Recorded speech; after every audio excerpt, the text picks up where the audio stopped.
ನಟಿ ದೀಪಿಕಾ ಪಡುಕೋಣೆ ಭಾರತದ ಮಟ್ಟಿಗೆ ಹೊಸ ದಾಖಲೆ ಬರೆದಿದ್ದಾರೆ. ಹೌದು, ಹಾಲಿವುಡ್ನ ವಾಕ್ ಆಫ್ ಫೇಮ್ನಲ್ಲಿ ಸ್ಥಾನ ಪಡೆದಂತಹ ಮೊದಲ ಭಾರತದ ನಟಿ ಎಂಬ ಖ್ಯಾತಿಗೆ ಪಾತ್ರರಾಗಿದ್ದಾರೆ.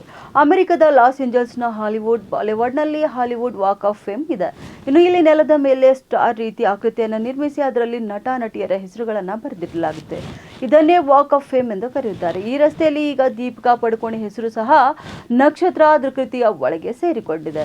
ಇನ್ನು ಮೋಷನ್ ಪಿಕ್ಚರ್ ವಿಭಾಗದಲ್ಲಿ ದೀಪಿಕಾ ಪಡುಕೋಣೆ ಹೆಸರನ್ನು ವಾಕ್ ಆಫ್ ಫೇಮ್ಗೆ ಆಯ್ಕೆ ಮಾಡಿದ್ದು 2026ನೇ ಸಾಲಿನಲ್ಲಿ ಅವರ ಹೆಸರನ್ನು ನಮೂದಿಸಲಾಗುತ್ತದೆ. ಈ ಗೌರವ ಪಡೆದ ಮೊದಲ ಭಾರತೀಯ ಎನಿಸಿಕೊಂಡಿದ್ದಾರೆ ದೀಪಿಕಾ ಪಡುಕೋಣೆ ಅವರು. ಇನ್ನು ಈ ಬಾರಿ ದೀಪಿಕಾ ಜೊತೆಗೆ ಖ್ಯಾತ ನಟಿ ಎಮಿಲಿ ಬ್ಲಂಟ್ ಸೇರಿದಂತೆ ಇನ್ನೂ ಕೆಲವು ಕಲಾವಿದರು ವಾಕ್ ಆಫ್ ಫೇಮ್ ಗೌರವ ಪಡೆದುಕೊಂಡಿದ್ದಾರೆ. ಪ್ರತಿ ವರ್ಷ ಹಾಲಿವುಡ್ ಚೇಂಬರ್ ಆಫ್ ಕಾಮರ್ಸ್ಗೆ ನೂರಾರು ನಾಮಿನೇಷನ್ಗಳು ಹಾಲ್ ಆಫ್ ಫೇಮ್ಗೆ ಬರುತ್ತವೆ. ಅವುಗಳಲ್ಲಿ ಕೇವಲ 20ರಿಂದ 24 ಅಷ್ಟೇ ಆಯ್ಕೆ ಆಗುತ್ತವೆ. ಇನ್ನು ಈ ಬಾರಿ ಆಯ್ಕೆಯಾದವರಲ್ಲಿ ದೀಪಿಕಾ ಪಡುಕೋಣೆ ಹೆಸರು ಸಹ ಕೇಳಿಬಂದಿದೆ.